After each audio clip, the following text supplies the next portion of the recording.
Queridos irmãos, a paz do Senhor Jesus, estamos começando o programa Escola Bíblica Dominical. Obrigado por sua audiência. Que Deus abençoe você e toda a sua família através desta programação. Este programa está no ar em Recife e região metropolitana pelo Canal 14 e em todo o estado de Pernambuco pelas repetidoras da Rede Brasil. Também pelo Spotify e em nosso canal no YouTube, Rede Brasil Oficial. Compartilhe nossos links com seus amigos e familiares para que mais pessoas sejam alcançadas pela Palavra de Deus. Hoje estudaremos a 9ª lição com o título Vontade, o que move o ser humano. E para comentar esta lição, contamos com a presença do presbítero André. Pai do Senhor, irmão André, é um prazer tê-lo aqui conosco. Amém, pastor. Pai do Senhor, é um prazer estar novamente aqui no programa. Também contamos com a participação do irmão Jonas Santana. Pai do Senhor, irmão Jonas. Pai do Senhor, pastor Jackson. E do auxiliar e também professor irmão Givanildo Hermano. Pai do Senhor, irmão Givanildo. Para o Senhor, pastor, é um prazer estar aqui mais uma vez. Nesta lição, refletiremos biblicamente sobre a vontade humana. Mostraremos que pensamentos e desejos moldam ações. E, por fim, veremos que a vontade guiada por Deus se torna uma poderosa ferramenta para escolhas sábias e vida frutífera. Presbítero André, o senhor poderia ler, por favor, para nós aqui o texto áureo desta semana? Pois não, pastor, perfeitamente. O texto áureo, ele diz assim: digo, porém, andai em espírito e não cumprireis a concupiscência da carne. Gálatas, capítulo 5, versículo 16. Irmão Jonas, qual a verdade prática desta semana? A verdade prática diz: guiada por Deus, a vontade é uma bênção extraordinária, vital para a existência humana. Irmão Givanildo, quais os objetivos da lição desta semana? A lição possui 3 objetivos. O primeiro, explicar o conceito bíblico de vontade como capacidade dada por Deus para escolher e agir. O segundo, mostrar como os desejos podem escravizar o ser humano, mas também como a redenção em Cristo capacita o crente a vencer a carne e viver guiado pelo Espírito. E o terceiro e último, ensinar a identificar o processo de tentação, compreendendo como o desejo se desenvolve até o pecado. A leitura bíblica em classe para a lição de hoje está em Gálatas, capítulo 5, versículos 16 ao 21, Tiago, capítulo 1, versículos 14 e 15, e capítulo 4, versículos 13 ao 17. Acompanhe conosco. Digo, porém, andai em espírito e não cumprireis a concupiscência da carne, porque a carne cobiça contra o espírito, e o espírito contra a carne, e estes opõem-se um ao outro, para que não façais o que quereis. Mas, se sois guiados pelo Espírito, não estais debaixo da lei, porque as obras da carne são manifestas, as quais são prostituição, impureza, lascívia, idolatria, feitiçarias, inimizades, porfias, emulações, iras, pelejas, dissensões, heresias, invejas, homicídios, bebedices, glutonarias e coisas semelhantes a estas, acerca das quais vos declaro, como já antes vos disse, que os que cometem tais coisas não herdarão o reino de Deus. Mas cada um é tentado, quando atraído e engodado pela sua própria concupiscência. Depois, havendo a concupiscência concebido, dá à luz o pecado, e o pecado, sendo consumado, gera a morte. E agora, vós que dizeis: hoje ou amanhã iremos a tal cidade, e lá passaremos 1 ano, e contrataremos e ganharemos. Digo-vos que não sabeis o que acontecerá amanhã, porque que é a vossa vida? É um vapor que aparece por um pouco e depois se desvanece. Em lugar do que devíeis dizer: se o Senhor quiser, e se vivermos, faremos isto ou aquilo. Mas agora vos gloriais em vossas presunções. Toda glória tal como está é maligna. Aquele, pois, que sabe fazer o bem e não o faz, comete pecado.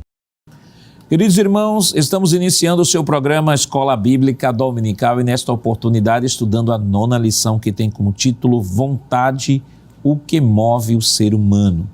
Semana passada estivemos estudando a lição de número 8, que teve como título Emoções e Sentimentos, a Batalha do Equilíbrio Interior.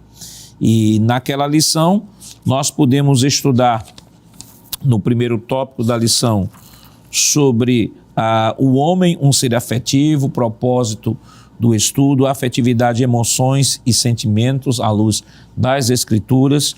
No segundo tópico, nós aprendemos sobre emoções, experiência e controle, reação e decisão, emoção e pecado. E no terceiro tópico, nós concluímos aprendendo sobre sentimentos guardados por Deus, a falsa autonomia humana e obediência, humildade e oração. Esta semana estamos na lição de número 9, né? O tempo passou tão rápido, já estamos na lição de número 9.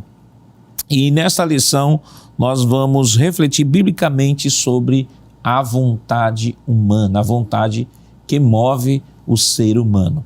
E de maneira preliminar, irmão André, presbítero André, o tema hoje vai falar sobre vontade, o que move o ser humano. Aprendemos sobre sentimentos, semana passada sobre sentimentos, sobre emoções, e essa semana sobre vontade. O que é que a gente, de maneira já introdutória, poderia já adiantar ao professor que está nos acompanhando? Pois não, pastor.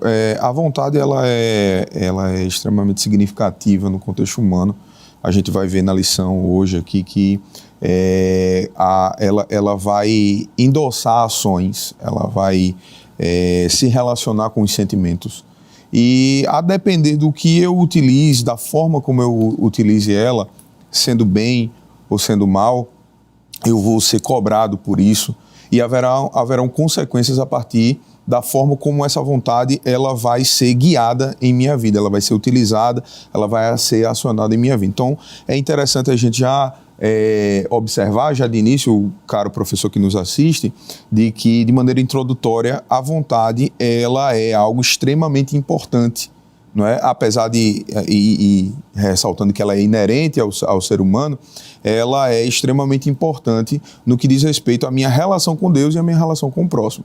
Porque por ela vão haver as minhas ações, vão haver os meus pensamentos, também vão estar relacionados a esta vontade, e assim eu vou ou trazer um aspecto de profundidade no meu relacionamento com Deus, a depender da minha vontade, a depender da forma como eu submeto essa vontade ao Espírito, ou até mesmo eu posso estar me conduzindo ao pecado, de certa forma, porque a minha vontade ela pode também ser regida pela carne, etc. Então, o amado professor, o amado ouvinte da palavra de Deus, e quando estivermos ministrando na escola dominical, é interessante destacar a importância dessa vontade dentro do contexto humano, pastor. E lembrando sempre de que o ser humano, ainda que no pós-queda, ele mantém o livre-arbítrio, a vida dele foi afetada em todas as áreas, mas ele não perde o livre-arbítrio, considerando que o livre-arbítrio é parte integrante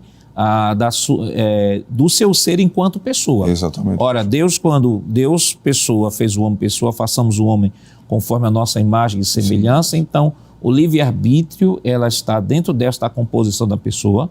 Ele foi afetado pelo pecado, é fato, mas ele não perdeu porque o pecado não destruiu a imagem de Deus dentro do homem, apenas afetou o homem em todas as suas áreas. Perfeitamente. Não absolutamente ele faz isso, mas assim, ele interfere de certa maneira a ponto dele influenciar. Ele não é determinante, digamos assim, no momento em que eu ajo, não é? De acordo com a minha vontade, mas ele é bem influenciador. Não é? A gente está em uma época de influencers digitais, né? Então a vontade, o pecado e etc., ele vai influenciar diretamente na minha vontade de ação e etc. Mas lembrando, como foi bem ressaltado pelo senhor, pastor, e pelos professores que aqui estão, a vontade ela está submetida à minha decisão, ao meu arbítrio, como posso chamar também, ao meu volitivo. Não é? E assim eu posso conduzi-la à santidade, à santificação, ou posso conduzi-la à pecaminosidade, a depender da forma como eu me relaciono com Deus, com a sua palavra, com as práticas espirituais de uma maneira geral, que vão influenciar diretamente a minha vontade e assim as minhas ações dessa forma. Irmão Jonas, vamos para a próxima tela. E aí na próxima tela nós temos aí o mapa mental. Eu queria que o senhor já fizesse a exposição desse mapa. Sim, senhor pastor. O mapa mental, que é na verdade a distribuição da lição em tópicos e de uma forma visual, nós temos no primeiro tópico o seguinte título: vontade, motivação e ação. O objetivo desse tópico, na hora que ele for apresentado, é de explicar. Mas explicar o quê? Explicar qual é o conceito de vontade, explicar também do pensamento à ação e explicar também a fraqueza de vontade. No segundo tópico, que tem por título Desejos, da escravidão à redenção, e na parte de cima aparece lá o verbo mostrar, que é o objetivo do segundo tópico: mostrar que a experiência no deserto, mostrar também os desejos na era cristã e mostrar também a decisão do homem redimido. Terceiro e último tópico, o ensino sobre os desejos em Tiago. Esse tópico tem a finalidade ou objetivo central de ensinar, mas vamos ensinar o que no terceiro tópico? Os subtópicos representam justamente esse verbo ensinar. Ensinar a atração e o engano, e também ensinar sobre abortar o processo. Por isso que o título é Abortando o Processo. Então o professor, nesse terceiro tópico, que é a aplicação geral da lição, ele finaliza mostrando como se aborta o processo do desejo pecaminoso. Seria isso. Vamos para a próxima tela. E na próxima tela nós temos o textuário e um comentário. O texto áureo da lição é: digo, porém, andai em espírito e não cumprireis a concupiscência da carne. Gálatas capítulo 5, versículo 16. Nós temos um breve texto explicando um pouquinho sobre Gálatas 5 e 16. A carne, entre aspas, que faz referência não à carne física, mas sim à natureza pecaminosa, aqui representa a natureza pecaminosa, a natureza humana corrompida pelo pecado. Corresponde às inclinações egoístas, desejo que se opõe à vontade de Deus. Paulo não diz apenas lutem contra a carne, mas sim andem em espírito. Ou seja, a vitória sobre o pecado não vem pelo esforço humano, mas pela ação do Espírito Santo em nós. Quem anda em espírito não vive dominado pelas paixões carnais, porque seu coração está voltado para Deus. Vamos para a próxima tela, por favor. E aí nós temos tópico 1, vontade, motivação e ação. O conceito de vontade, do pensamento à ação e fraqueza de vontade. Vamos para a próxima tela, por favor. E aí, irmão Givanildo, nós temos vontade, motivação e ação. Muito bem. Primeiro nós gostaríamos de lembrar, que a vontade é uma dádiva de Deus. Vamos pensar primeiro como seres humanos, Nós, ao acordarmos, nós sentimos desejo de levantar, de fazer nossa higiene pessoal, de ir para o trabalho, de ir para o estudo, Então o aluno sente aquele desejo, pelo menos deve sentir, de ir à escola. O pai de família, sente aquele desejo de ir ao trabalho. A dona de casa sente o desejo de preparar o café da manhã para a família. Enfim, o que seria de nós se nós não tivéssemos a vontade? A vontade é uma dádiva, uma coisa boa dada por Deus. Agora, há uma questão que nós nascemos com a natureza caída ou pecaminosa. E essa natureza caída ou pecaminosa, que ela vai influenciar negativamente. Ela vai trazer desejos, concupiscências, maléficas, que vai trazer prejuízos ao ser humano. Porém, a partir do momento que nós cremos em Cristo e recebemos Jesus como nosso Salvador pessoal, o Espírito Santo veio habitar em nós.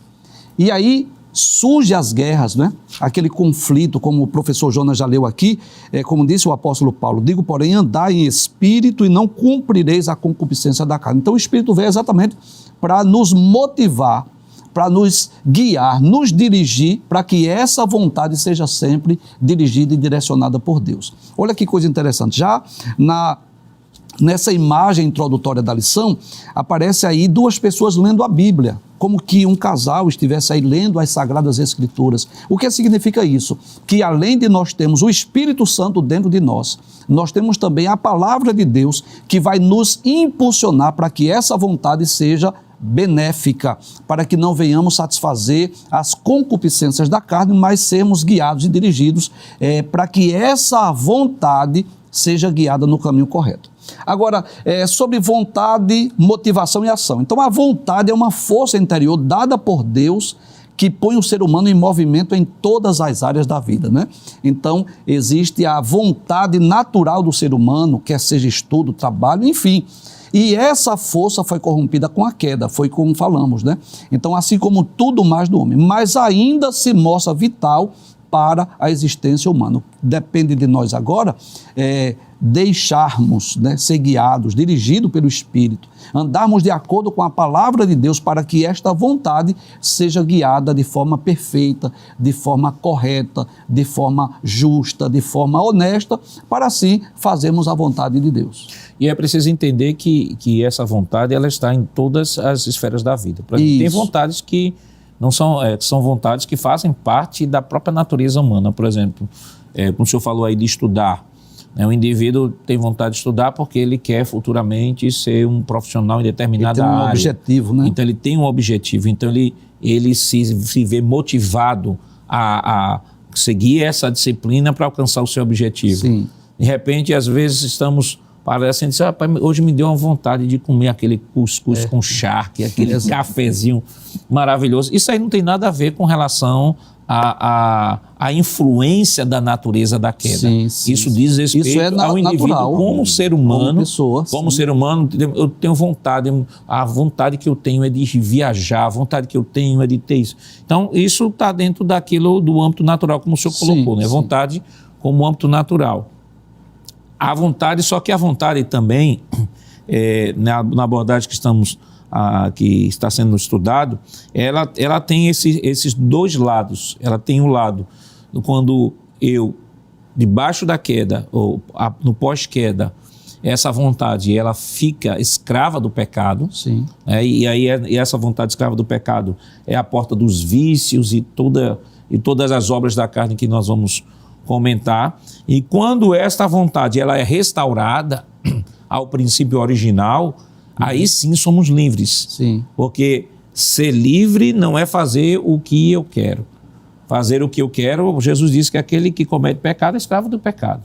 Ser livre é, agora, em Cristo Jesus, eu poder dizer não ao pecado. Isso. Aí sim há liberdade. Então, irmão André, nós temos aqui a vontade no seu âmbito natural, com parte integrante da natureza do ser humano, e temos esta vontade, ora, podendo estar influenciada pelo pecado, ou ora, podendo estar sobre o governo de Cristo. Como cristãos, Paulo deixa claro, diz, olha, andar em espírito, e o andar aí é viver em espírito, ou seja, deixe que sua vontade esteja dominada pelo espírito, e você não vai cumprir as concupiscências da carne.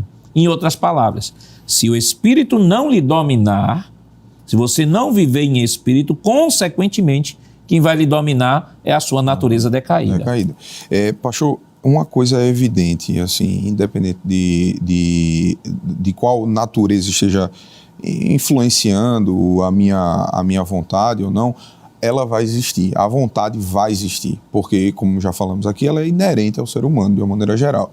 Então, cabe a mim trazer para a influência dessa vontade aspectos de santificação, aspectos da parte de Deus. Cabe, eu acho, inclusive, também mencionar o exemplo de Cristo, que é o exemplo maior de todos nós, né? Poderíamos utilizar diversos exemplos na Bíblia, mas o exemplo de Cristo, como homem aqui na Terra, é extremamente crucial para o entendimento do aspecto da vontade que estamos querendo passar aqui nesse momento. João, o Evangelho de Cristo, conforme escreveu João, capítulo de número 6, o versículo de número 38, ele diz assim: porque eu desci do céu não para fazer a minha vontade, mas a vontade daquele que me enviou. E a vontade do Pai que me enviou é esta, que nenhum de todos aqueles que me deu se perca, mas que o ressuscite no último dia. Porquanto a vontade daquele que me enviou é esta, que todo aquele que vê o Filho e crê nele tenha a vida eterna, e eu o ressuscitarei no último dia. Veja, é só um aspecto interessante aqui. Cristo abdicou completamente da sua vontade. Abdicou para fazer a vontade do Pai. Como que desse o exemplo para nós, dizendo, olha, assim vocês farão também. Vocês abdicarão da vontade de vocês, ainda que a inclinação da natureza pecaminosa, da natureza morta, que está dentro de nós ainda e atuando, ela conduz à morte, né? Ela é uma natureza ali que está nos influenciando para o pecado, mas vocês precisam submeter a vontade de vocês à vontade de Cristo. Ou seja, substituir a minha vontade seria substituir a minha vontade. O cristão, ele é muito bom em imitar, né? A autenticidade, ela nos leva a uma carreira perigosa. Por quê? Nesse sentido, né, o que eu quero dizer aqui. Porque quando eu resolvo fazer a minha própria vontade, eu estou à mercê da carne que está no meu corpo. Veja, pastor, o texto ainda de Jeremias 17:9, eu havia anotado aqui, me veio à mente agora, Jeremias 17:9. Enganoso é o coração do homem, quem o conhecerá? A própria Bíblia destaca esse aspecto do coração no sentido de dizer, ora, os seus sentimentos, a sua natureza carnal, ela vai influenciar diretamente na sua vontade, de maneira que se você der vazão a esse aspecto, você será conduzido necessariamente ao pecado. Daí a importância de lembrar o exemplo de Cristo, onde ele abdicou da sua vontade para fazer a vontade de Deus. Nós assim o faremos quando abdicarmos da nossa vontade para fazer a vontade de Cristo. Aí sim atingiremos o propósito para o qual nós fomos criados. Então, irmão Jonas, ainda de maneira bem introdutória, embora estejamos já no tópico 1, então quando nós falamos, só relembrando a vontade, o ser humano ele foi constituído por Deus com pensamentos, emoções e vontade, que é o que constitui ele como pessoa. Esta vontade, esse pensamento, essas emoções e esta vontade, elas se relacionam diretamente com o seu ambiente material, mas por o homem ter caído, ter a natureza de pecado, esse ciclo ele pode ser escravizado pelo pecado e orientar sua vida, mas em Cristo nós temos agora a liberdade de nos desvencilhar desse poder do pecado sobre nós e, consequentemente, viver a vida na dependência do Espírito Santo. Com certeza, pastor, e é bom sempre mencionar, porque o tópico 1 tem como um dos objetivos mostrar que essa imagem que foi colocada no homem, que é a imagem de Deus, ela foi manchada, quer dizer, tudo aquilo que compõe a natureza humana, inclusive a alma, como por exemplo, como o senhor citou ali, pensamento, emoções, vontade, desejo, essas coisas estão interrelacionadas, não tenho como eu tirar um e deixar o outro. Quer dizer, essas coisas não são acessórios da alma humana, são coisas que são integradas, fazem parte essencial daquilo que nós somos. Como por efeito didático, a lição está trabalhando só a questão da vontade, é bom lembrar que ela também foi manchada, mas mesmo sendo manchada, isso não significa, quem está falando a parte de escravizado, que o homem não possa ter, não possa ser livre também para fazer algumas escolhas. Um exemplo clássico disso, nós podemos ver em João capítulo 8 e versículo de número 24, quer dizer, está caído, está corrompido, para não correr aquele risco de dizer que a pessoa não pode reagir em nenhum momento em relação a Deus. Aí nós temos João capítulo 8, versículo 24, diz assim um texto, quem está falando é Jesus, por isso vos disse que morrerei em vossos pecados, porque se não credes que eu sou, morrerei em vossos pecados. Ou seja, Jesus não está dizendo assim, eu vou fazer você crer em mim, quer dizer, Jesus está dizendo, se tu não crer em mim, você vai morrer, tu vai morrer dos teus pecados, quer dizer, jogou a responsabilidade. Então, por que joga a responsabilidade para aquela pessoa que está distante dele? É porque ele pode escolher. Claro que o primeiro passo não é de Deus, sempre vai ser de Deus. Quem é que está indo até esse homem? Jesus. Agora, quem é que dá a resposta é justamente o homem. Agora, depois que ele tem um encontro pessoal com Cristo, ele deixa realmente ser escravo do pecado e a vontade dele muda. Vamos para a vida prática, vamos para o lado prático. No lado prático, a gente trabalha, que eu já trabalhei muitos anos como professor discipulado. Eu vi o novo convertido chegar animado, contente, com a sensação de liberto, dizendo, eu estou com desejo de orar, eu estou com desejo de ler a Bíblia. Mas por que isso? Porque foi liberto, tem uma nova natureza presente ali dentro que está acima daquela natureza carnal, que a gente não tem como se libertar dessa natureza carnal. Agora, lembrando que isso é uma batalha constante entre carne e entre espírito. Essa batalha só termina da seguinte maneira, ou se morrer, ou no arrebatamento da igreja. Esse assunto está muito bom, mas nós vamos para um rápido intervalo, depois retornaremos para comentar mais um pouco. Eu penso que aí é o cerne de todo o desenvolvimento da lição desta semana. Não sai daí, nós retornaremos depois do nosso rápido intervalo. Voltamos já já.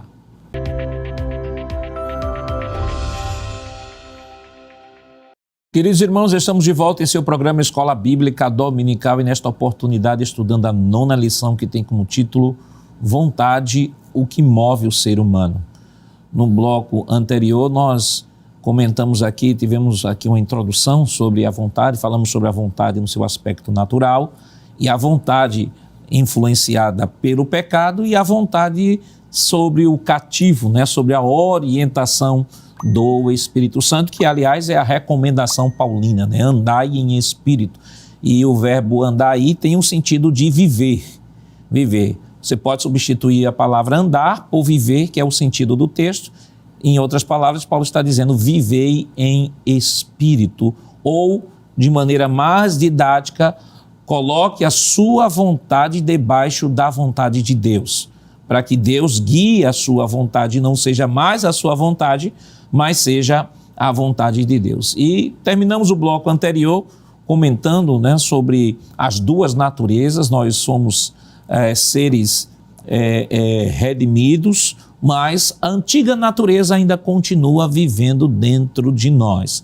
É claro que quando o apóstolo Paulo aos Gálatas faz esta recomendação, ele mostra que é possível sim o ser humano, é possível sim o nascido de novo a poder fazer esta operação de dominar a sua vontade, ou melhor dizendo, deixar a sua vontade na vontade de Deus, porque o apóstolo Paulo nos diz que agora em Cristo Jesus, né, a lei do pecado e da morte, ela foi quebrada e agora a lei do Espírito de vida nos liberta da lei do pecado e da morte. Lembrando que fomos libertos da lei do pecado e não da presença do pecado. Enquanto estivermos aqui, estaremos sujeitos ao pecado.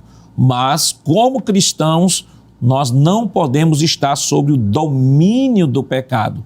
Por que não podemos estar sob o domínio do pecado? Porque agora em Cristo Jesus, o apóstolo Paulo nos diz, se alguém está em Cristo, nova criatura é, as coisas velhas se passaram e eis que tudo se fez novo. Mas é importante lembrar que quando a Bíblia usa o termo carne, né, algumas pessoas, às vezes, alguns irmãos, às vezes novos convertidos, acham que o texto está se referindo a esta parte aqui, né, esta parte física. Não.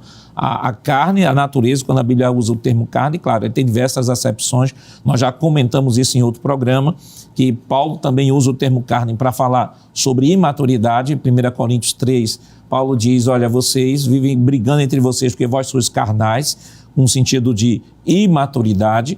A palavra carne também é utilizada por Lucas, lá no Evangelho de Lucas, no capítulo 23 do Evangelho de Lucas, 24, o Evangelho de Lucas, versículo 39, ele usa o termo carne, que é o mesmo termo sarx, no sentido de corpo físico, mas o termo que Paulo está usando aqui em Gálatas de carne é natureza decaída. E essa natureza decaída todos nós possuímos e vivemos nesta grande batalha entre a nova natureza e a antiga natureza. E como o irmão Jonas bem concluiu no bloco anterior, nós nos livraremos desta batalha ou com a morte ou de maneira definitiva no arrebatamento da igreja. Então, irmão Givanildo, é importante lembrar que agora, uma vez salvo,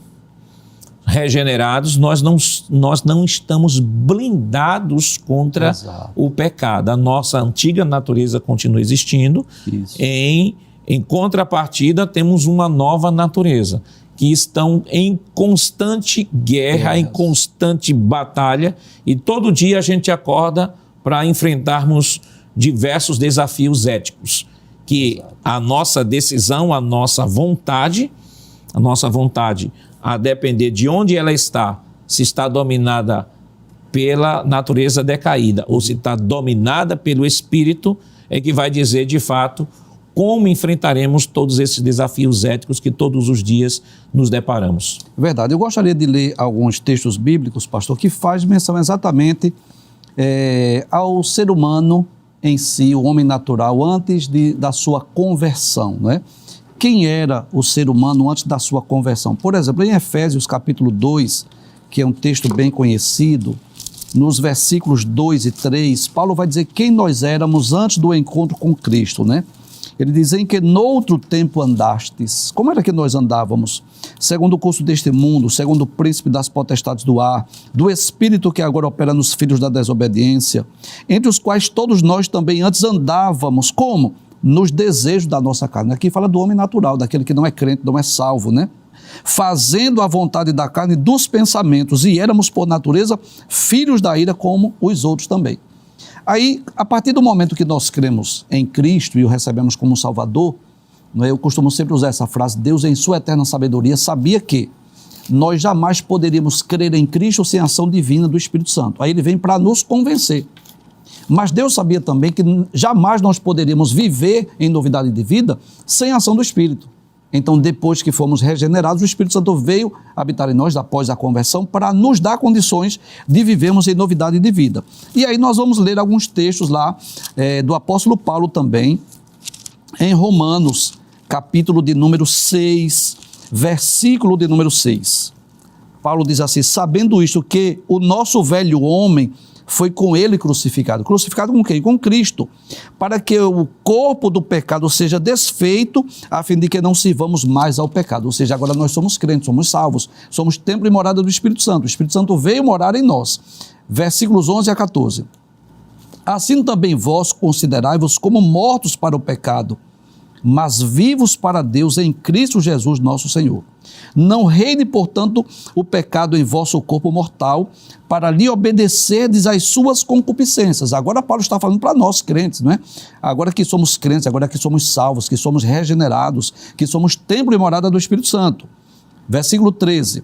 Nem tampouco apresentei os vossos membros ao pecado por instrumentos de iniquidade, mas apresentai-vos a Deus como vivos dentre os mortos e os vossos membros a Deus como instrumentos de justiça. Ou seja, a guerra vai continuar, a batalha vai sempre existir, mas nós agora temos o Espírito Santo que está dentro de nós, que vai nos guiar, nos dirigir, vai nos orientar. Por isso que, como o senhor falou, né, o andar em Espírito é ser guiado, é ser dirigido, é ser submisso à voz do Espírito Santo. Paulo ainda fala sobre esse assunto em Efésios capítulo 4, a partir do versículo de número 24, falando agora que nós somos novas criaturas, né? Ele diz assim, no versículo de número 4 e 23, é melhor, de Efésios, e vos renoveis no espírito do vosso sentido, e vos revistais do novo homem, que segundo Deus é criado em verdadeira justiça e santidade. Aí diz, pelo que deixai a mentira, falai a verdade, cada um com o seu próximo, porque somos membros uns dos outros. Irai-vos, mas não pequeis. Não se ponha o sol sobre a vossa ira, não deis lugar ao diabo.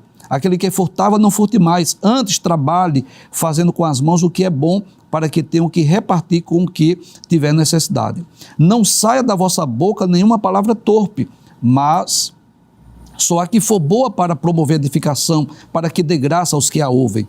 E não entristeçais o Espírito Santo de Deus, no qual estáis selados para o dia da redenção. Ou seja, quando é que o crente entristece o Espírito Santo? Quando ele não submete a sua vontade a essa direção do Espírito Santo, né? Eu vou fazer aqui uso de uma ilustração, espero que todos compreendam. Por exemplo, quando nós precisamos aí algum lugar, hoje, né, nós temos um recurso chamado GPS, não é um aplicativo, e aquele GPS ele vai nos mostrar o melhor caminho, ele vai mostrar o caminho mais rápido, não é assim? Agora, o motorista ele fica livre em seguir ou não aquela direção do GPS, não é assim? Então, mesma coisa é o Espírito dentro de nós. A guerra existe, o conflito, a carne, a natureza caída ou pecaminosa nos inclina, nos impulsiona para as coisas terrenas, carnais, mas o Espírito Santo que está em nós nos impulsiona para as coisas de Deus. É como aquela competição, né, em que as pessoas puxam corda de um lado e corda do outro, né? Aquele cabo de guerra. Vamos dizer assim que dentro de nós temos uma competição, cabo de guerra. E quem é que vai vencer? Quem nós alimentarmos mais. Quando nós alimentamos mais o Espírito, né? Quando nós oramos, lemos a Bíblia, somos sensíveis à voz do Espírito, nós vamos nos tornar fortes, nós vamos ter mais força para vencer a carne. Porém, se nós não alimentarmos o Espírito, se nós começarmos a alimentar essa natureza caída e pecaminosa, inevitavelmente seremos vencidos. E agora o homem natural, aquele que não é crente, que não conhece a Deus, quando ele aceita Cristo, ele torna-se espiritual.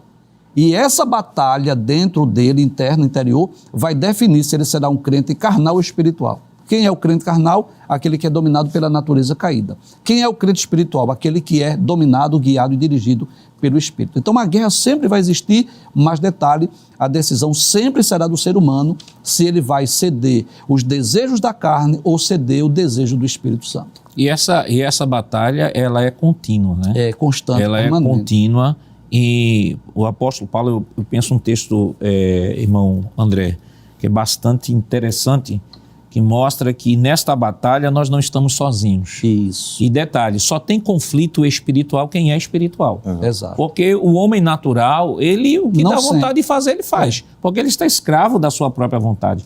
E às vezes acha que por fazer aquilo que dá, como um termozinho que usa muito aqui no Nordeste, o que der na telha eu faço.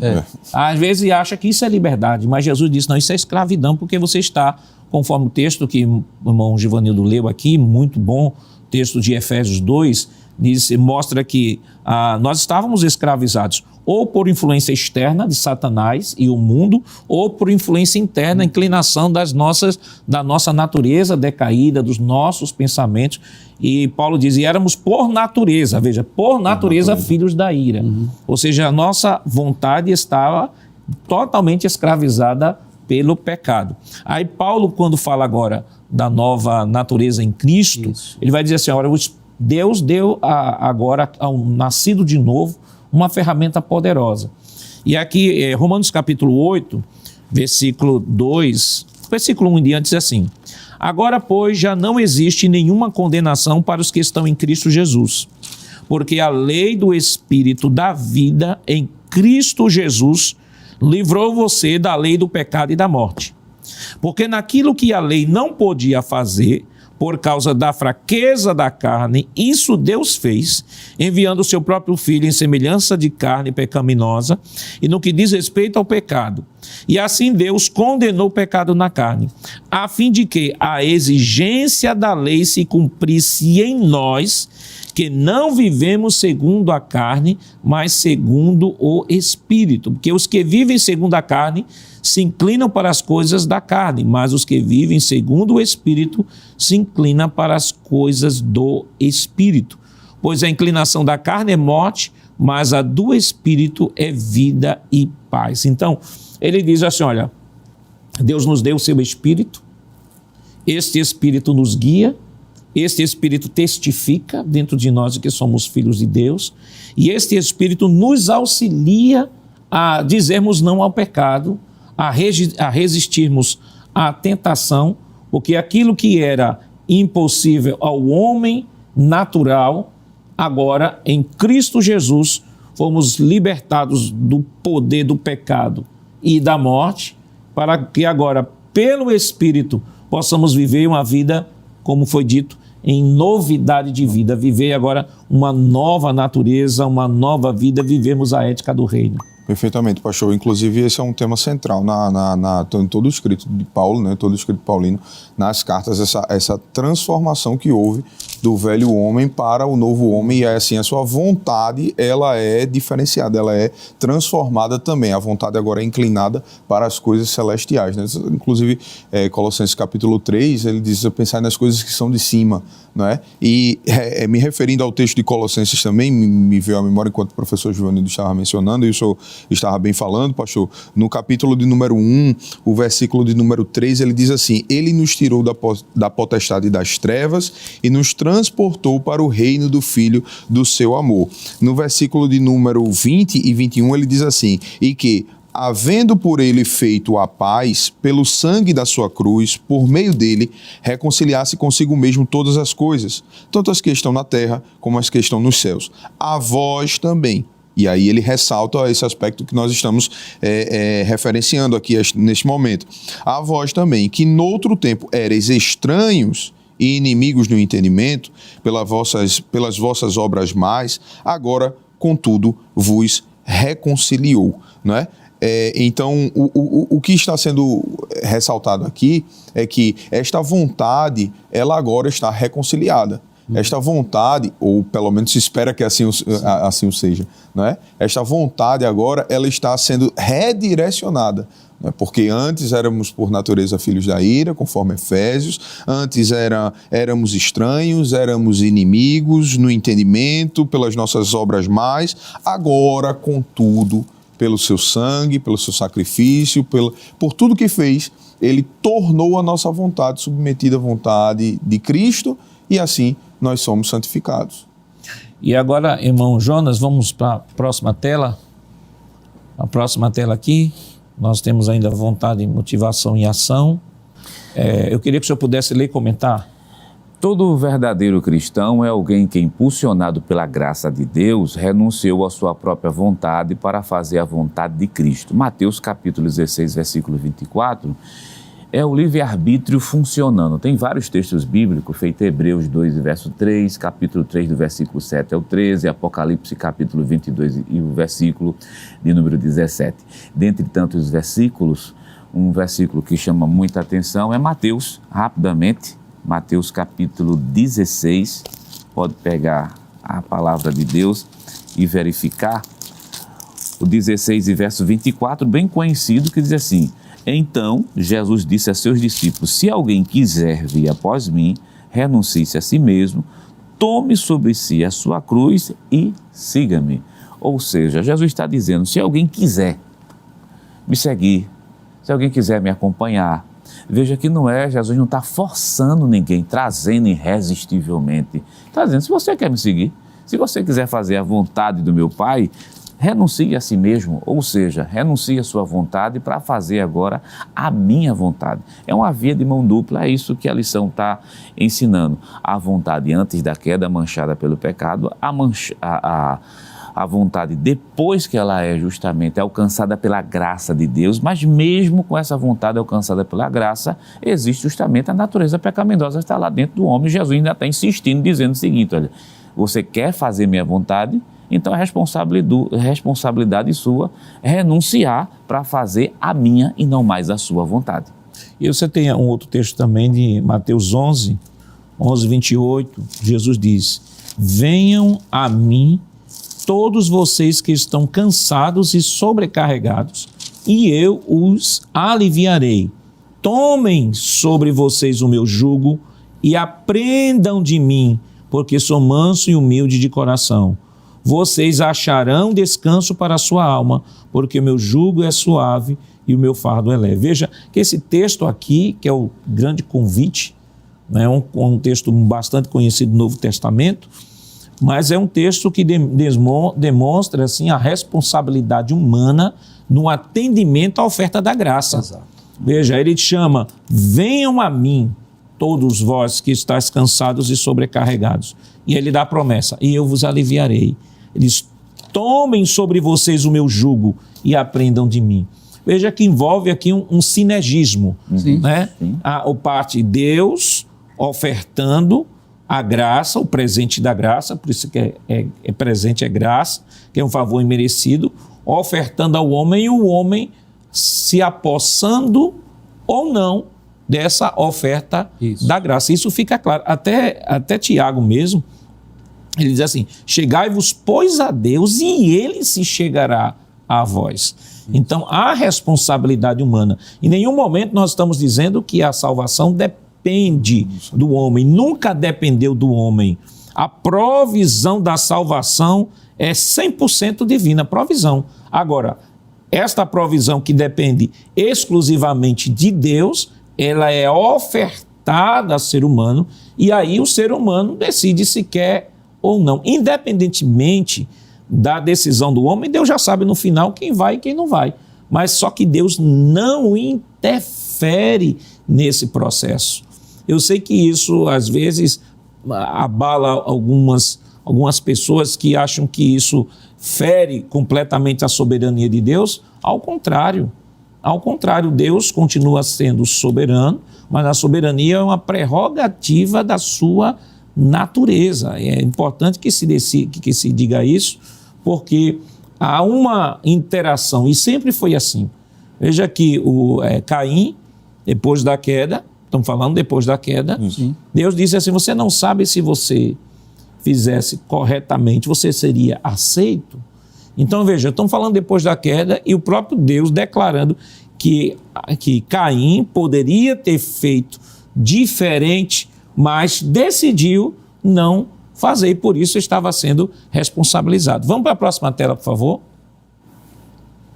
A próxima tela, o segundo tópico, desejos da escravidão à redenção. Primeiro, a experiência do deserto. Segundo, os desejos na era cristã. Terceiro, a decisão do homem redimido. Próxima tela. E aí, irmão Givanildo, desejos da escravidão à redenção. Desejos da escravidão à redenção. Ser escravo dos próprios desejos é uma das circunstâncias mais trágicas que o ser humano pode enfrentar. Isso, porém, não acontece senão após uma rebelde insistência do homem em agir frontalmente contra a vontade divina. O que é que nós podemos perceber aí? Que assim como o ser humano, ele tem essa liberdade, o direito de escolha, o poder de decisão de querer ou não seguir a Cristo, a partir do momento que ele crê em Cristo, ele tem também o poder de escolha se vai ser dominado pela carne ou pelo Espírito. É claro que a Bíblia sempre vai nos orientar a ser guiado, dirigido pelo Espírito. Esse texto, por exemplo, de Gálatas capítulo 5, a partir do versículo 16, que faz parte da leitura bíblica em classe, Paulo diz assim, digo, porém, andai em espírito e não cumprireis a concupiscência da carne. Ou seja, se você não deixar ser guiado, dirigido pelo Espírito, inevitavelmente você vai ser dominado pela natureza caída ou pecaminosa. E aí Paulo faz menção aqui uma série de consequências trágicas, né, dessa natureza caída ou pecaminosa. Ele diz, a partir do versículo de número 19, quais são as obras da carne? Ele diz, prostituição, impureza, lascívia, idolatria, feitiçaria, inimizades, porfias, emulações, iras, pelejas, dissensões, heresias, invejas, homicídios, bebedices, glutonarias e coisas semelhantes a essas, acerca das quais vos declaro, como já antes vos disse, que os que cometem tais coisas não herdarão o reino de Deus. Mas, no versículo 22, né, Paulo vai falar exatamente agora sobre o fruto do Espírito, né? As 9 virtudes do fruto do Espírito. Ou seja, em vez de cumprirmos a concupiscência da carne, qual é o desejo de Deus? Qual é o desejo do Espírito? Que nós possamos andar em amor, desfrutar desse gozo, dessa alegria, dessa paz, de longanimidade, benignidade, bondade, fé, mansidão e temperança. Ou seja, aqui essa luta, essa guerra, o homem não pode simplesmente se auto-justificar, dizendo, mas a carne é fraca, como já foi falado aqui nas entrelinhas. A carne é fraca. Isso não pode se justificar. Ele tem que permitir entender essa verdade. Nós fomos libertos do pecado, o Espírito Santo habita em nós e ele veio produzir dentro de nós o fruto do Espírito com essas 9 virtudes. Para quê? Para não sermos mais dominados pela natureza caída ou pecaminosa. E tudo que o homem fizer sempre vai passar pelo eixo da decisão. Isso, exato. Ou seja, ele já tem uma natureza decaída que naturalmente vai puxá-lo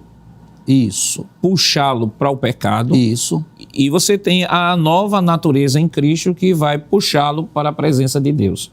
Toda vez que chega em mim a vontade de orar, de ler a Bíblia, de estar na igreja, tudo isso é o Espírito Espírito nos impulsionando. E toda vez que não me dá vontade de fazer nada disso, quando eu vou ler a Bíblia, rapaz, não lê não, que vai dar sono. Aí dobra o joelho, rapaz, teu joelho está doendo, levanta, vai dormir. Entre outras coisas, né? Então, é a natureza decaída que está me puxando para isso. O que eu acho interessante é que quando Paulo fala sobre um novo nascimento, né? Se alguém está em Cristo, nova criatura é, as coisas velhas se passaram e eis que tudo se fez novo. São novos hábitos, novos pensamentos, nova escala de valores. Exato. Nova escala de valores, embora no corpo de pecado, mas agora o Espírito nos domina e nos faz experimentar a ética do reino, que no aspecto natural, em minha natureza pecaminosa, eu nunca conseguiria usufruir, porque a justiça do homem é como para Deus trapo de imundície. Então, nós conseguimos fazer obras, ou nós conseguimos produzir frutos do Espírito, não que são da nossa natureza. Mas observe, o fruto, qual é a origem do fruto? Do Espírito. Então, é o Espírito que produz em nós aquilo que a nossa natureza seria incapaz de produzir, porque está debaixo do pecado. O que a natureza produz naturalmente? As obras da carne. Isso aí ela faz com excelência. E essa aqui, de Efésios, de Gálatas, é uma relação com alguns, são as principais áreas, né? Isso. Mas tem coisas muito mais além do que Paulo está diz aqui. Coisas semelhantes coisas semelhantes a essa. Nós vamos para um rápido intervalo, logo mais retornaremos, que esse assunto está muito gostoso. Vamos lá, não saia daí, voltamos já já.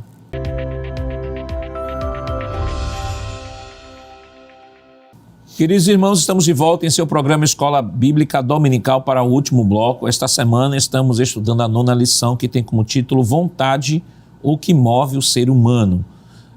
No bloco anterior, nós estávamos comentando o segundo tópico de nossa lição e vamos para a próxima tela rapidamente. E aí, presbítero André, nós temos aí a luta interna entre a carne e o espírito, né? Nós já comentamos pouco aí sobre esta batalha que é importante até lembrar, de repente, aos irmãos novos convertidos que estão nos acompanhando e até, às vezes, pessoas bem jovens ainda que estão na igreja, mas que acham que eles, por serem nascidos de novo, não terão desejos da carne.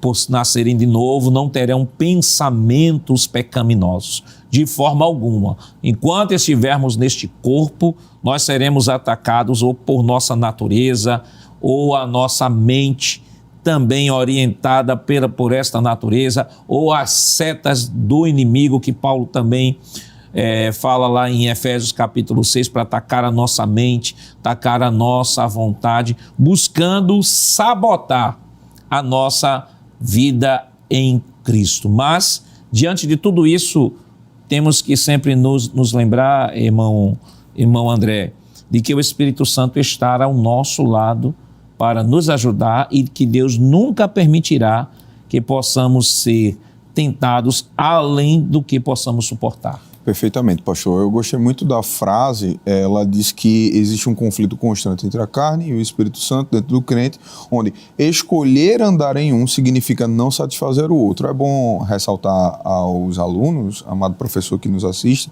que é impossível andar no meio termo. Nesse caso aqui, é impossível no meu termo. É impossível um diálogo entre as duas naturezas, uma vez que elas são diametralmente opostas. Uma vez eu vi uma frase que dizia assim: estar em cima do muro é território de Satanás. Pronto, o muro também é de Satanás. Eu ouvi disso também, pastor. O muro é dele também, porque é impossível existir um conluio, existir uma... Ora, a Bíblia Sagrada já é extremamente absoluta em relação a isso, quando ela diz que comunhão há entre o fiel e o infiel. Não existe a possibilidade, nesse caso, de um jugo tá igual, ele vai ficar desigual necessariamente. E aí, quando a gente anda no Espírito, a Bíblia diz que a inclinação do Espírito é vida. né? E essa vida, ela traz para a gente a vida de Deus, a vida de Cristo, né? Então essa vida de Cristo, ela traz para a gente as benesses do Espírito Santo, ela traz para a gente o cumprimento. Quando a gente vive em Espírito, é claro, a gente cumpre a gente produz os frutos do Espírito no nosso meio, na nossa vida, no nosso contexto. Lembrar também que o fato de a minha inclinação, a inclinação da minha vontade, a inclinação do meu desejo, ela se voltar para a carne, ela vai me trazer consequências. E são consequências completamente destrutivas. Pastor Tiago menciona aí, que nós vamos ver mais para frente, que a consequência final é a morte. E nós vemos isso repleto na Bíblia Sagrada, né? Por exemplo, Eclesiastes 11:9, a gente vai ver que ali fala da mocidade, mas é um exemplo claro de que Deus trará a juízo, ou seja, Ele vai cobrar, vai haver consequências das minhas decisões, mediante a minha vontade, mediante os meus desejos, caso eu atendê-los de acordo com a minha carne, né? Também existe um texto muito interessante em Hebreus capítulo 4, versículo número 13. Diz que todas as coisas estão nuas e patentes perante os olhos daquele de quem havemos de prestar contas, ou seja, haverá consequências para as minhas decisões. A decisão de um homem redimido, ela conta com a presença do Espírito Santo, né? As minhas tomadas de decisões, a partir do momento em que eu sou redimido pelo Espírito, aí sim, elas são tomadas de decisões voltadas para o Espírito Santo de Deus. Como já mencionamos aqui no início do programa, o próprio Cristo abdicou de sua vontade para atender à vontade de Deus. Então, quando nós fazemos isso, nós colhemos o melhor. É uma questão de aquela velha história que sempre mencionamos, e essa velha história ela está dentro da Bíblia Sagrada, que é a semeadura. Nós plantamos em espírito, nós colhemos no espírito. Verdade. Né? Diz assim a palavra do Senhor. Eu gostaria de destacar apenas, pastor, um texto de 1 Coríntios, capítulo de número 2, versículo 12 ao 16. 1 Coríntios, capítulo de número 2, veja que coisa interessante. Versículos de número 12 ao 16. Ele diz assim: mas nós não recebemos o espírito do mundo, mas o Espírito que provém de Deus, para que pudéssemos conhecer o que nos é dado gratuitamente por Deus. Foi a graça que o senhor havia mencionado, pastor. As quais também falamos, não com palavras de sabedoria humana, mas com as que o Espírito Santo ensina, comparando as coisas espirituais com as espirituais. Ora, o homem natural não compreende as coisas do Espírito de Deus, porque lhe parecem loucura, e não pode entendê-las, porque elas se discernem espiritualmente. Mas o que é espiritual discerne bem tudo, e ele de ninguém é discernido. Porque quem conheceu a mente do Senhor para que possa instruí-lo? Mas nós temos a mente de Cristo. Então isto denota, isto demonstra de que quando o salvo em Cristo Jesus, ele inclina a sua vontade, o seu desejo, a sua vida para as coisas de Deus, ele é como este homem aqui, que ele de ninguém é discernido e compreende tudo, discerne a tudo, porque ele é um homem espiritual. Vamos para a próxima tela. Na próxima tela, nós temos o ensino sobre os desejos em Tiago, atração e engano e abortando o processo. Próxima tela, por favor. E aí, irmão Jonas? O apóstolo Tiago certamente nos alertou um dos textos mais claros e contundentes a respeito do processo de atração do pecado em decorrência dos maus desejos humanos. A tentação vem de nossos próprios desejos, que nos seduzem e nos arrastam. Esses desejos dão à luz o pecado e quando o pecado se desenvolve plenamente, gera a morte. Tiago capítulo 1, versículo 14 e o versículo 15, nova versão transformadora, esse último texto. E pastor, isso é tão sério, acho que Tiago, tenho certeza que Tiago ele traz a ideia do pecado, que ele passa a ideia de gestação, né? O pecado é gestado. Melhor, existe o desejo, que nada mais é do que também a vontade, porque tem aquela vontade não realizada, aquela vontade interna, mas tem aquela vontade que vai se transformar em ação. E aqui está o processo, a pessoa tem aquele desejo pecaminoso, ele vai nutrindo a esse desejo, até esse desejo se transformar, na verdade, em uma ação. Então é a vontade propriamente dita através de ação que se dá ali. Agora, o que é que Tiago está dizendo? Ele diz, olha, dá à luz ao pecado, ou seja, não é um processo tão básico. A pessoa está com aquele desejo, a pessoa vai nutrindo aquilo, nutre, vai chegar um momento que vai dar à luz, entre aspas, o pecado vai ser realizado. Então, qual é a recomendação bíblica para isso? Se o desejo está lá dentro, voltado para as coisas pecaminosas, busque a Deus, peça misericórdia a Deus, porque cada um tem suas fraquezas, umas mais, outras menos. Ora, peça a Deus, ora ao Senhor, o caminho, a receita é fácil, a receita é antiga, mas ela funciona. Oração, jejum, leitura da Bíblia, meditação na palavra de Deus, para isso não deixar ocupar ou fazer uma gestação e depois lá na frente dar um pecado. E quando o pecado vem, o perdão Deus dá, mas as consequências são terríveis para qualquer um, pastor. E Tiago, ele aborda uma questão bem interessante, porque ele vai dizer assim, ele diz o seguinte, olha, se você é tentado, aí usa o termo, né, do profeta, né, de que se queixa o homem ensinando os seus próprios pecados. Você é tentado por conta da sua natureza decaída. Deus nunca vai lhe tentar.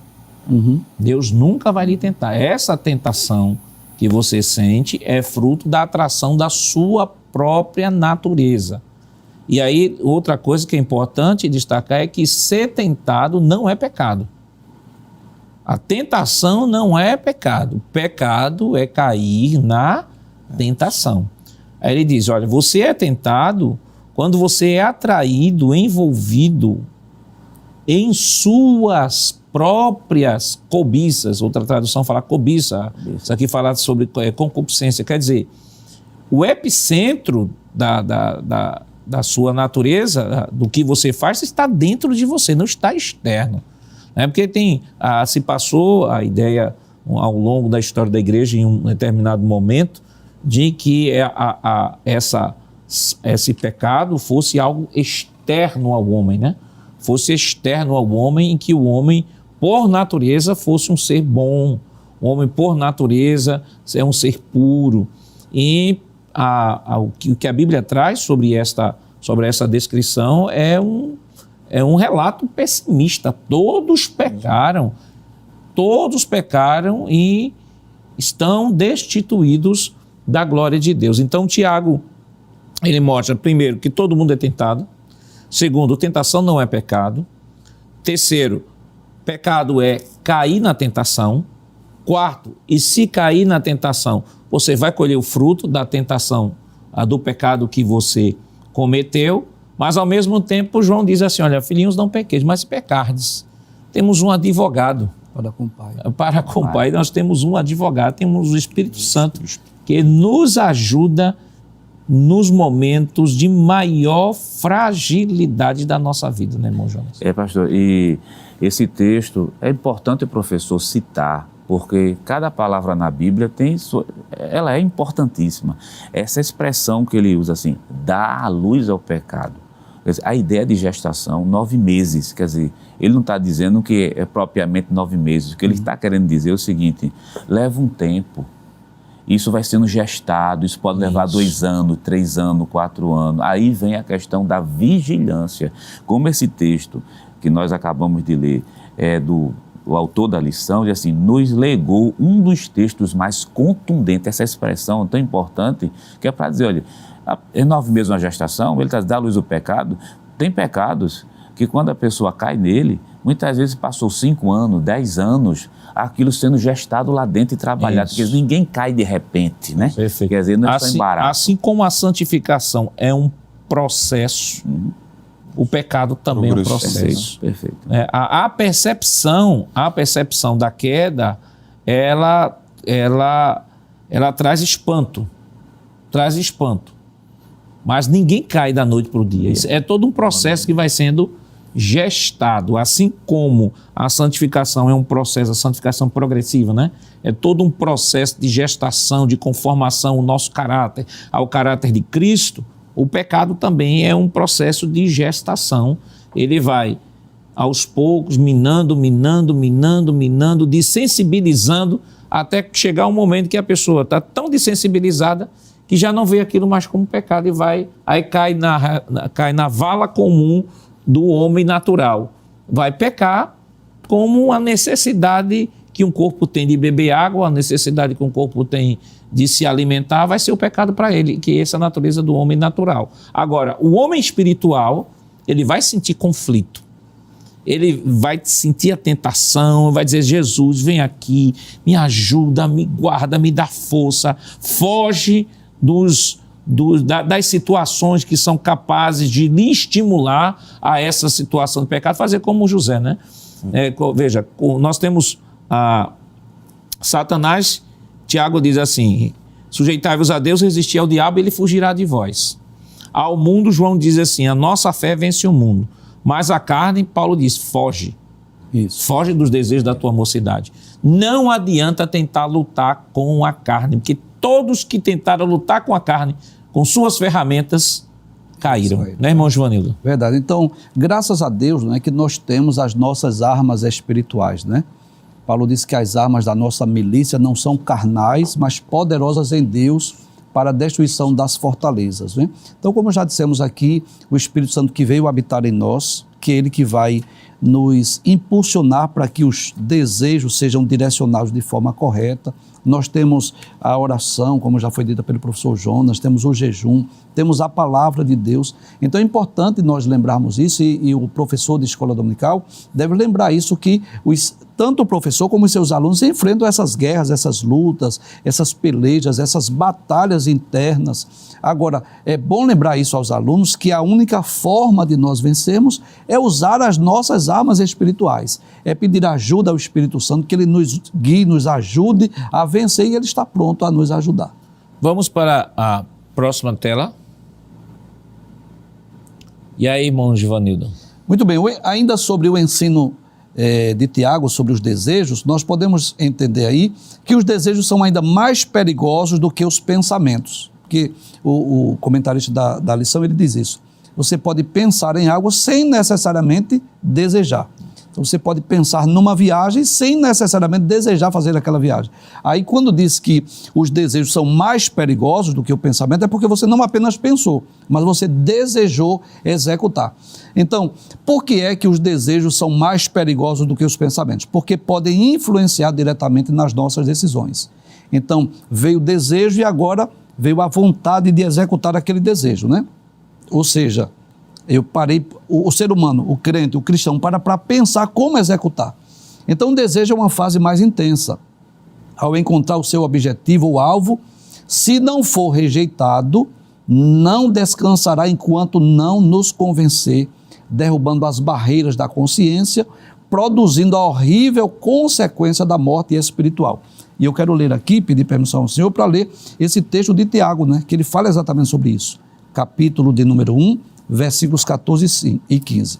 Mas cada um é tentado quando atraído e engodado pela sua própria concupiscência. Ou seja, nós seremos tentados naquela área que somos mais vulneráveis. A verdade é essa, que cada um de nós temos áreas que são mais vulneráveis. Então, Satanás, né, que ele conhece a cada um de nós, não que seja onisciente, mas que estamos cercados por um mundo de demônios, né, seres espirituais, conhece a cada um de nós. E as tentações vão surgir exatamente dessa vulnerabilidade, vamos dizer assim. Então, vamos dar um exemplo de Cristo. Cristo não tinha natureza caída ou pecaminosa. Em que área Cristo foi tentado? Ele estava com fome. Qual foi a primeira investida de Satanás? Se tu és o Filho de Deus, manda que essas pedras se tornem em pães. Por quê? Jesus não tinha natureza caída ou pecaminosa, Jesus não tinha essas concupiscências, mas ele, como ser humano, ele tinha suas necessidades. E o que era que ele mais necessitava era exatamente de alimento. Ele estava com fome. Então, o cristão, ele vai ser tentado em que área? Exatamente daquela área que ele é mais vulnerável. Vamos dar um exemplo.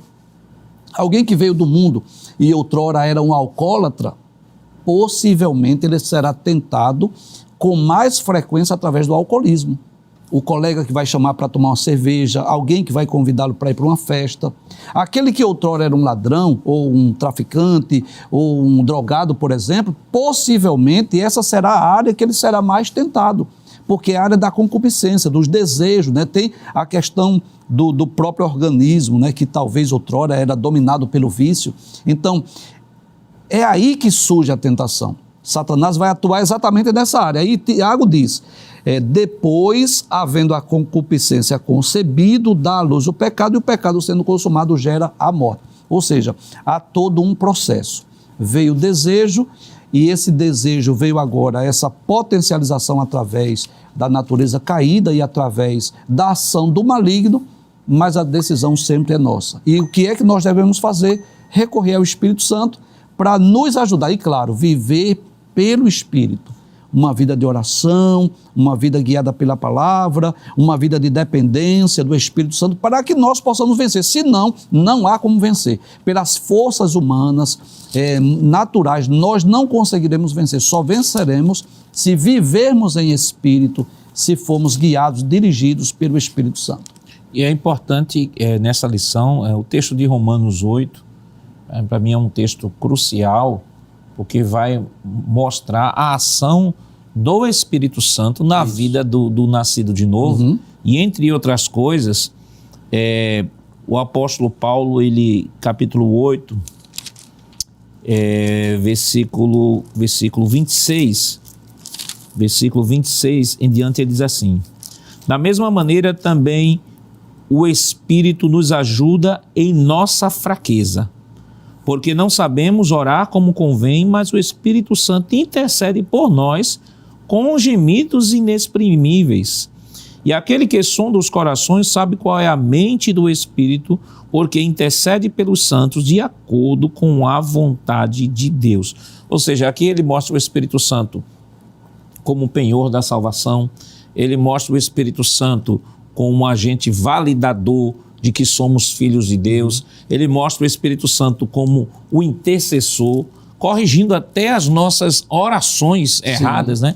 Às vezes a gente ora utiliza verbos, palavras tão rebuscadas e tal, aí o Espírito Santo vai lá e corrige, não é assim não, ele está querendo dizer isso. Né? No momento da fraqueza, ele diz assim, é no momento justamente da nossa fraqueza que ele chega junto e está à nossa disposição para nos ajudar. Então, irmão André, esse capítulo ele é essencial para que o professor possa, de repente, até dar um panoramazinho neste capítulo para o seu aluno quando estiver abordando essa lição. Perfeitamente, pastor. Inclusive, referenciando o que já havíamos falado, no versículo número 13, 1 Coríntios 10 e 13, ele diz assim, não veio sobre vós tentação senão humana, mas fiel é Deus que vos não deixará tentar acima do que podeis, antes com a tentação dará também um escape para que possais suportar. Então o Espírito Santo, ele conduz a gente a esse escape, né? É ele quem mostra pra gente, a janela tá ali, né? A porta tá ali do lado. Eu lembrava, enquanto a gente havia falado, existem dois exemplos clássicos. Um deles o senhor já utilizou aqui hoje, que é o caso de José com o seu autocontrole. José é o exemplo de uma pessoa que submeteu os seus desejos, a sua vontade, o seu coração à atuação do Espírito de Deus, à atuação do próprio Deus, a ponto de ele resistir à tentação, ele correr, para que ele pudesse resistir. Quem sabe o Espírito Santo mostrou a ele o escape ali no momento, José, o escape é correr, então vamos correr. E ele foi lá e fez isso. Outro sim, o caso de Sansão, que a gente tem justamente o contrário de José. Ao passo que José corria da tentação, Sansão corria para a tentação. Veja que coisa interessante. Me parece, pastor, que a tentação, às vezes, ela toma um espaço na vida do indivíduo, e aí é que está a questão do desejo, como havia bem falado o professor Givanildo e o professor Jonas.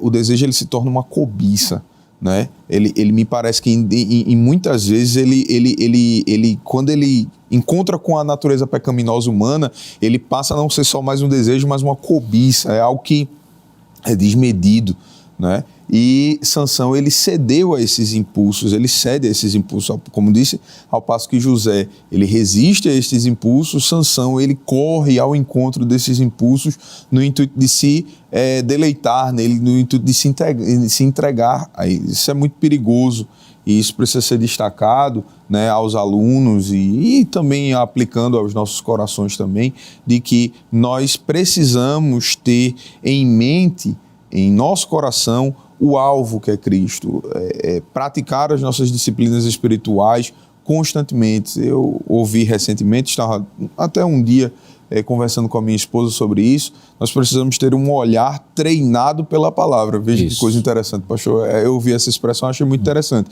Um olhar treinado pela palavra. Cada vez que eu leio a Bíblia, cada vez que eu medito nas Escrituras, como o professor Joanildo falou, eu começo a fazer com que o meu olhar, com que a minha mente, com que o meu coração, com que as minhas mãos, com que os meus passos, eles comecem a entrar dentro de um treinamento.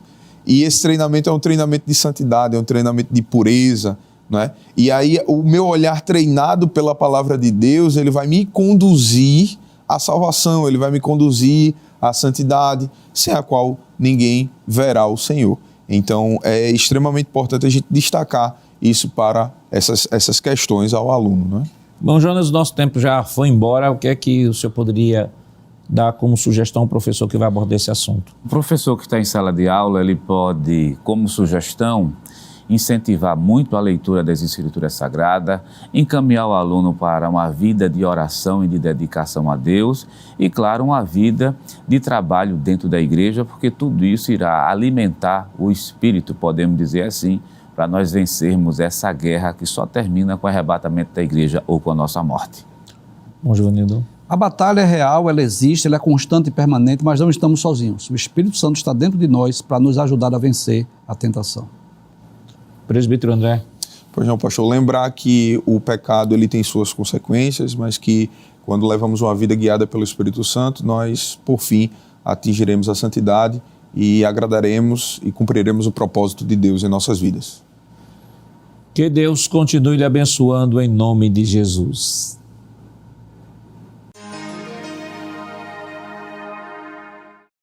Queridos irmãos, depois de uma lição tão maravilhosa, vamos orar ao Senhor.